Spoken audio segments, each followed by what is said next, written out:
Good morning बच्चों. How are you all? I hope you all are well बेटा.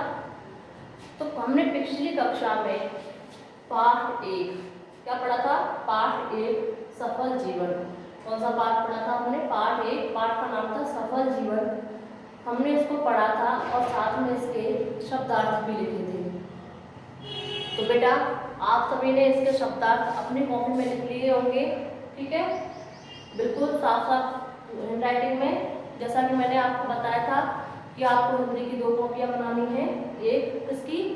व्याकरण की और एक रीडर की, यानी कि मधुबन वाली.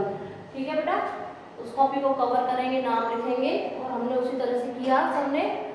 और अपने जो पाठ 1 के शब्दार्थ हमने लिखे थे उस दिन, उनको अपनी कॉपी में भी किया होगा. ठीक है बेटा, अब हम पाठ 1 जो हमने पढ़ा था हम उसको एक बार रिवीज कर लेते हैं, उसका रिवीजन कर लेते हैं कि पाठ 1 था वो क्या है. पाठ 1 है जो क्या है. तो बेटा पाठ 1 है जो आपका एक कविता है. क्या है? कविता है. उसमें कवि ने बताया है कि हम अपने जीवन को किस प्रकार से सफल बना सकते हैं. और हम उसमें कुछ उदाहरण भी दिए हैं. उसमें कुछ उदाहरण भी दिए हैं कि जैसे कि सूरज अंधेरे लोग को उजियारा देता है.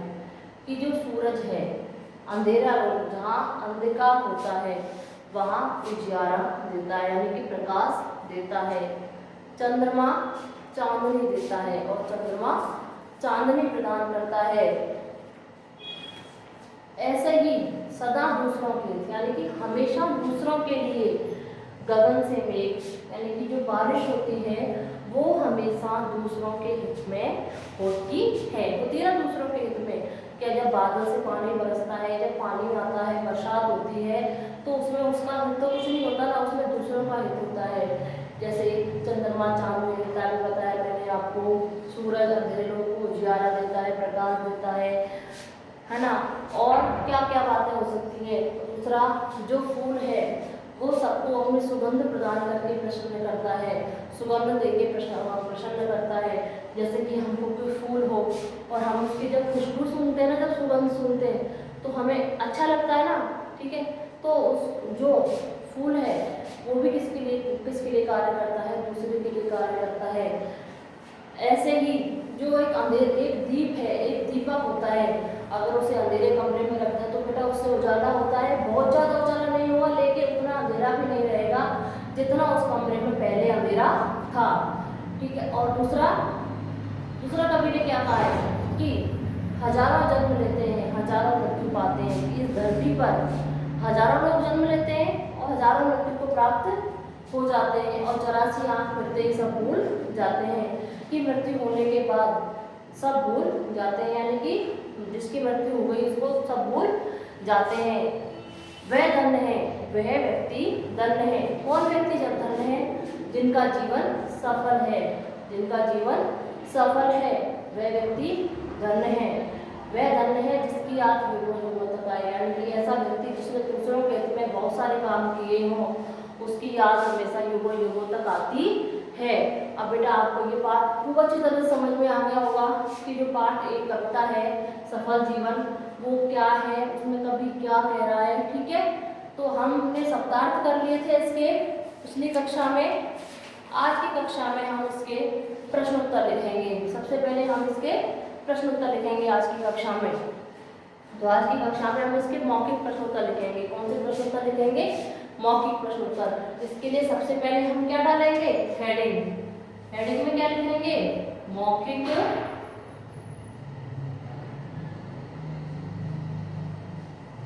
प्रश्न. ये हमारी हेडिंग है. ठीक है बेटा, अब पहला प्रश्न क्या है? प्रश्न 1 कि पहला प्रश्न क्या है? पथिक.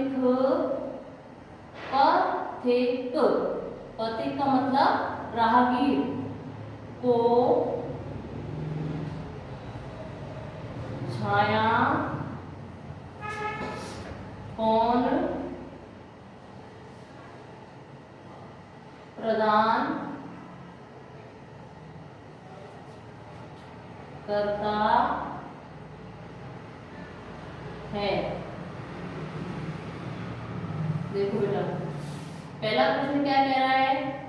पथिक यानी कि राहगीर को छाया कौन प्रदान का मतलब देता, प्रदान का मतलब देना हो गया, करता है। उत्तर में क्या आपको सबको पता है कि जो राहगीर है उसको छाया कौन प्रदान करता है? हमने पाठ में अच्छी तरह से पढ़ा था। तो उत्तर में क्या लिखेंगे हम?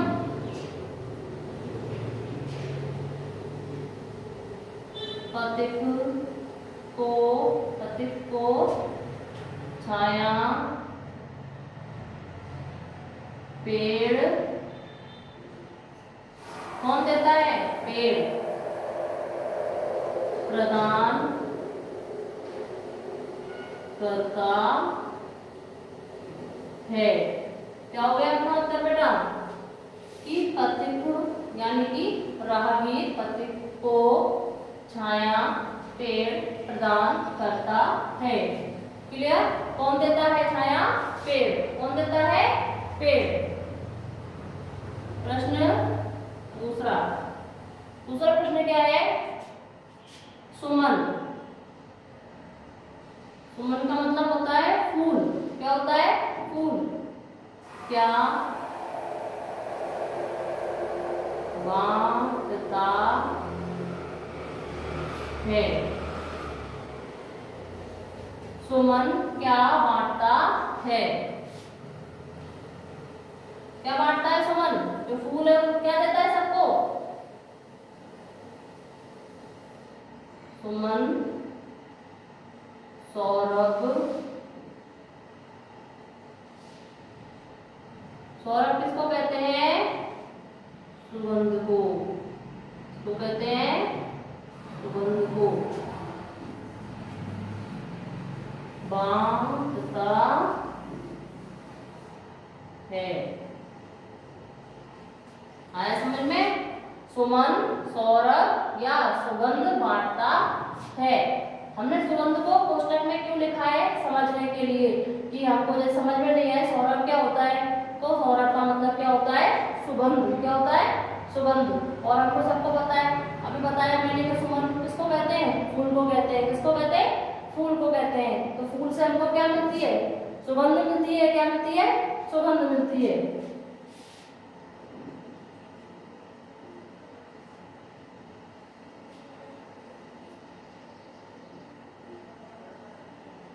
आपका प्रश्न नंबर 3 है, कविता में आंख फिरने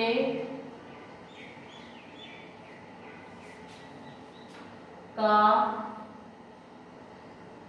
क्या मतलब होता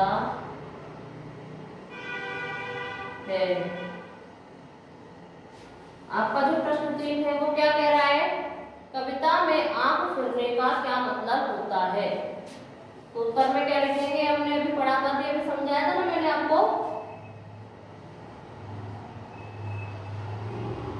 कविता में आंख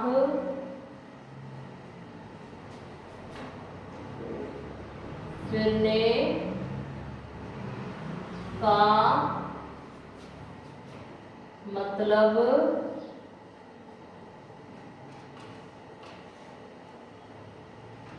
है कि कविता में आंख फिरने का मतलब है कि मृत्यु के बाद सब भूल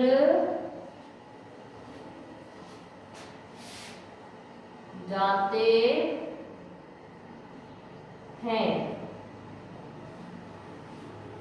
कविता में आंख फिरने का क्या मतलब है? कविता में आंख फिरने का मतलब है कि मृत्यु के बाद सब भूल जाते हैं, यानी कि सब लोग भूल जाते हैं। किसको? जिसकी मृत्यु हो गई है। ठीक है, ये आपके पार्ट 1 के प्रश्न उत्तर है, मौखिक प्रश्न उत्तर। पहला प्रश्न पढ़ेंगे हम, पथिक को छाया यानी राहगीर को छाया कौन प्रदान करता है। ठीक है, उत्तर में देखेंगे हम, पथिक को छाया पेड़ प्रदान करता है। कौन प्रदान करता है? पेड़ प्रदान करता है। ठीक है बेटा। दूसरा है आपका प्रश्न, सुमन क्या बांटता है। दूसरा प्रश्न क्या है आपका, सुमन क्या बांटता है। उत्तर क्या है, सुमन सौरभ। सौरभ किसको कहते हैं? सुगंध को। सुमन सौरभ बांटता है, ये हमने ब्रैकेट में समझने के लिए लिखा है। ठीक है, सुमन सौरभ या सुगंध बांटता है। क्लियर। कविता में आंख फिरने का क्या मतलब होता है। कविता में आंख फिरने का क्या मतलब होता है। कविता में आंख फिरने का मतलब है कि, क्या मतलब है कि मृत्यु के बाद सब भूल जाते हैं, यानी कि मृत्यु के बाद सब भूल जाते हैं। मृत्यु होने के बाद कोई याद नहीं रखता, सब भूल जाते हैं। लेकिन वह धन है जिसकी याद उपयुक्त का है, ये भी कहा है कवि ने। तो कौन धन है? जो दूसरों के हित में काम करते हैं। जो दूसरों के हित में काम करते हैं वो धन्य है। तो आप सबको ये प्रश्न उत्तर समझ में आ गए। एक बार और हम पढ़ लेते हैं इनको, और समझ में आ जाएंगे हमको अच्छी तरह से। पहला प्रश्न है अपना, पथिक को छाया कौन प्रदान करता है। पथिक को छाया पेड़ प्रदान करता है। कौन प्रदान करता है? पेड़ प्रदान करता है। सुमन क्या बांटता है। दूसरा प्रश्न है सुमन। सुमन का मतलब फूल। सुमन क्या बांटता है?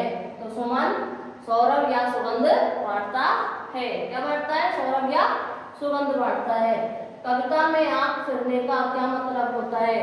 जो कविता में कवि ने कहा है कि आंख फिरते ही सब भूल जाते हैं, इसका क्या मतलब है। तो कविता में आंख फिरने का मतलब है कि मृत्यु के बाद सब भूल जाते हैं।